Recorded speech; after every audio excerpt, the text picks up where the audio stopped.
أعوذ بالله من الشيطان اللعين الرجيم. بسم الله الرحمن الرحيم. الحمد لله رب العالمين، صلى الله على محمد وآل بيته الطيبين الطاهرين. اللهم صل على محمد وآل محمد. Tukiwa katika masiku haya ya huzni, masiku ya kuondokewa na sayyidatu nisa'il alamin Fatimatu Zahra salamullahi alaiha, leo hii tumekutana tena katika bahthi zetu hizi ambazo tutajaribu kuangalia katika bahthi hizi kuhusiana na suala zima la kuvamiwa nyumba ya sayyidatu nisa'il alamin binti wa mtume Fatimatu Zahra salamullahi alaiha, vile vile na kufanyiwa tahdid au kutiwa moto, kupigwa mpaka katika mbavu zake mpaka kuanguka, kupomoka kichanga ambacho alikuwa nacho, ilikuwa ni ujauzito ameubeba. Tabaan hii bahthi ni ndefu kwa sababu riwayati ni nyingi, riwaya zikiwa katika fariqaini, tukikusudia kwamba katika madhhab ya ahli sunna wanazo riwaya nyingi ambazo zimepokewa, na vile vile upande wa madhhab ya ahli albayt pia kuna riwayat mutawafira, riwayat mustafidha ambazo zimepokewa zikiwa zinazungumzia kadhia hii. Kabla ya kuingia, turejee kidogo katika historia ili tuweze kuingia in deep katika kadhia hii. Historia inaturejesha mwaka wa 11 wa hijra. Mwaka wa 11 wa hijra ndio mwaka ambao Mtume Muhammad sallallahu alayhi wa alihi wasallam alitoweka katika huu ulimwengu na kutuacha sisi tukiwa katika hali ambayo tupo nayo mpaka leo. Mtume Muhammad, kama tunavyofahamu, kabla ya kufariki kwake kulikuwa kuna masaibu mazito ambayo yalitokea, na baada ya kufariki kwake pia kulikuwa kuna mambo mazito ambayo yalitokea baada ya kufariki Mtume Muhammad sallallahu alayhi wa alihi wasallam.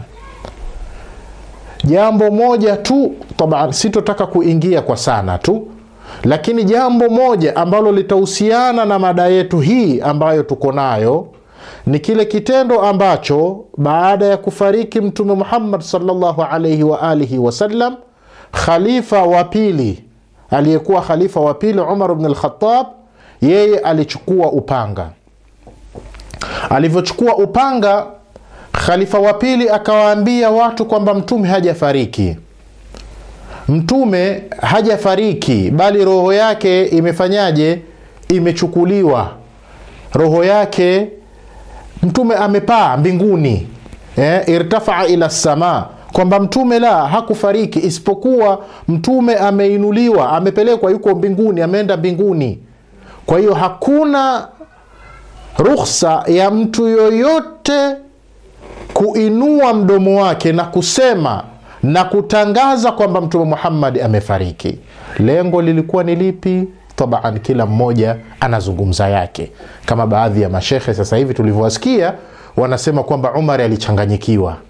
Sasa ni kweli alichanganyikiwa Umar au la? Kulikuwa kuna lengo nyuma ya pazia, nyuma ya kauli yake hii kulikuwa kuna lengo ambalo yeye mwenyewe alilikusudia au la? Ni nini? Hilo yeye mwenyewe anafahamu. Lakini tunachotaka kuja kukiona sisi ni kwamba baada ya kauli yake hile alikuja aliyekuwa khalifa wa kwanza, Abu Bakar.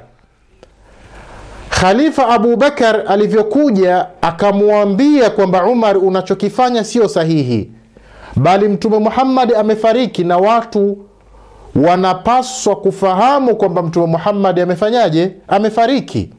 Kisha akamsomea aya ambayo inasema wama Muhammadun illa rasul, paka mwisho wa ile aya, kwamba Muhammad hakuwa isipokuwa ni mtume tu. Kama leo akifariki au lau kama ameuliwa, nyinyi mtageuka, mtarejea katika dini zenu za mwanzo.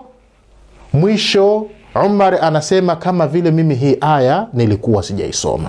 Okay, ili tukio tunaachana nalo. Baada ya tukio hili, huyu alikuwa ndiyo mtukufu wa daraja, ndiye mtume. Kwa baraka zake huyu Umar aliingia katika Uislamu, Abu Bakari aliingia katika Uislamu, Uthman aliingia katika Uislamu, na masahaba wengine wote waliufahamu Uislamu kupitia huyu.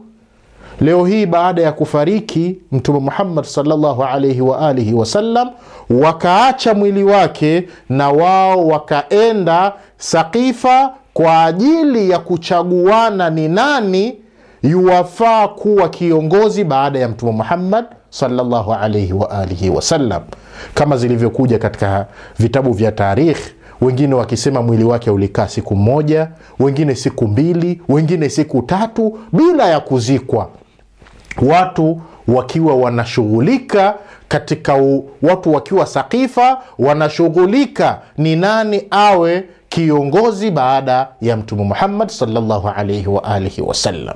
Kana kwamba mtume huyu ambaye tulikuwa tunasema na Qur'ani inasema kumuelezea, wama yantiqu anil hawa in huwa illa wahyun yuha, hata anachokiongea haikuwa ni kwa matamaniwa yake, isipokuwa ni wahi ambao anapewa na Mwenyezi Mungu Subhanahu wa Ta'ala. Leo hii anaona kwamba mimi ninafariki, umma mzito ninauacha huku nyuma yangu, umma huu mimi ninauacha pasi na kiongozi, bali ninawaambia kwamba nikifariki acheni mwili wangu alafu muende mkimbie, muende mkachaguane. Hii mantiki haingii akilini.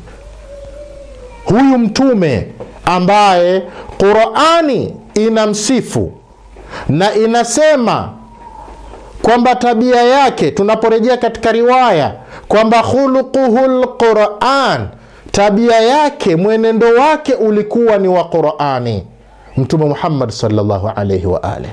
Huyu mtume ambaye Qur'ani inasema laqad kana lakum fi rasulillahi uswatun hasana, si kwamba ni uswatu, la, bal uswatun hasana, kigezo kilichokuwa chema.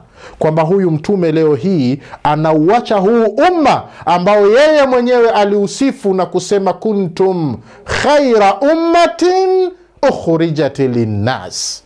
Anauacha umma huu pasi na kiongozi. Kwa lugha nyingine anatuambia, nikifa muache mwili wangu siku 2 au siku 3 au siku 4 bila ya kuuzika, nyinyi muende mkashughulike na masala ya kwamba ni nani atakayekuwa kiongozi baada yangu. Mtume huyu ambaye riwayati nyingi, hadithi nyingi zimepokewa kutoka kwake, akisema kwamba kwa madhumuni ya riwayat kwamba muumini yoyote, hakuwa mtu ni muumini kwamba analala halafu chini ya mto wake hajaacha usia wake. Angalia huyu mtume kwamba leo hii anakufundisha kwamba hata ukilala tu hakikisha umeandika usia wako, umeuweka chini ya mto, kwa sababu hujui kwamba utaamka kesho.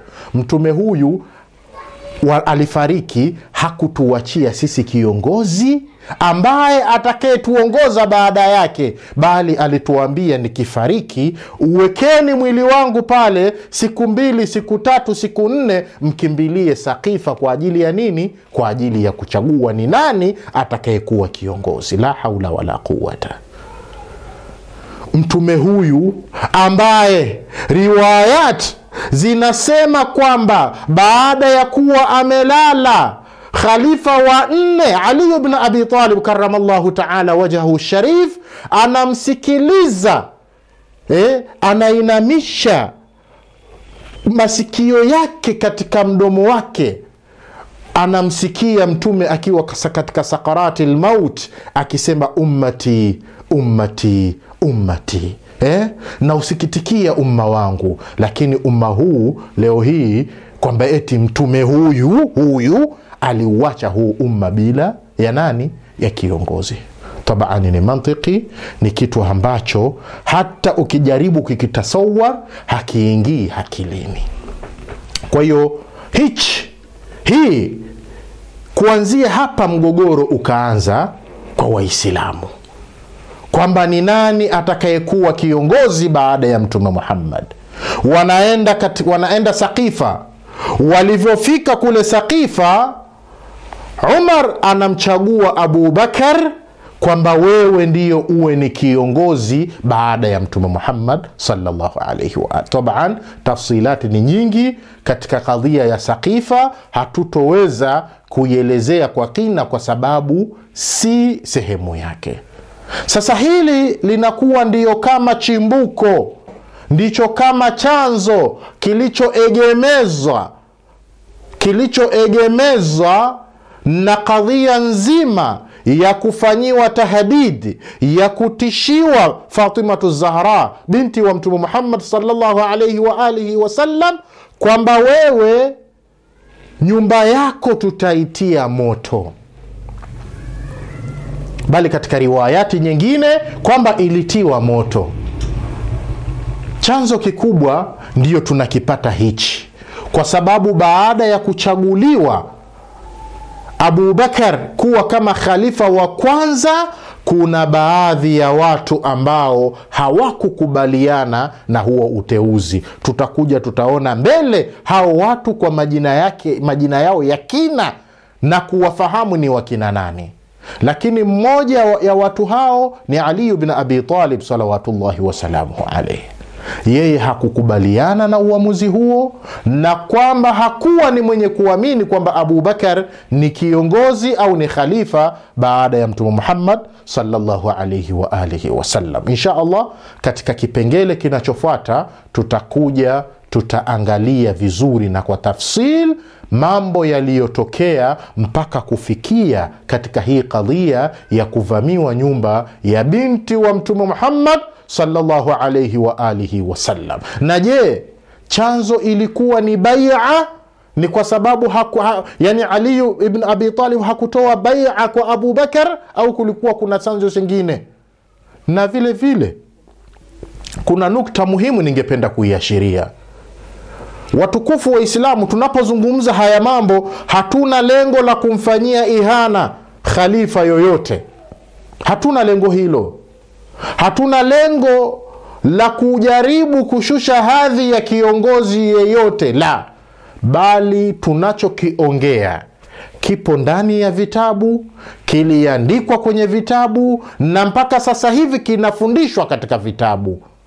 Ni umma uweze kufahamu ni mambo gani yaliyotokea baada ya Mtume Muhammad sallallahu alayhi wa alihi wasallam. Na ninadhani walioandika walikuwa na lengo la kutufahamisha sisi, na sisi tuwafahamishe wanaokuja vizazi na vizazi waweze kufahamu matukio kama haya. Na wala si lengo kwamba eti ukisikia mtu amemsema au amezungumza jambo lilokuwa katika historia ya Uislamu eti kwamba yule anamtokana sahaba fulani. La, hakuna mtu anayemtokana sahaba, na wala haifai matusi kwa Waislamu. Hilo jambo halifai kabisa. Sibabul muslim fusuq. Hilo swala halitakikane, isipokuwa ni kueleza uwazi wa historia na matukio ambayo yalitokea baada ya Mtume Muhammad sallallahu alayhi wa alihi wasallam. Wassalamu alaikum wa rahmatullahi wa barakatuh.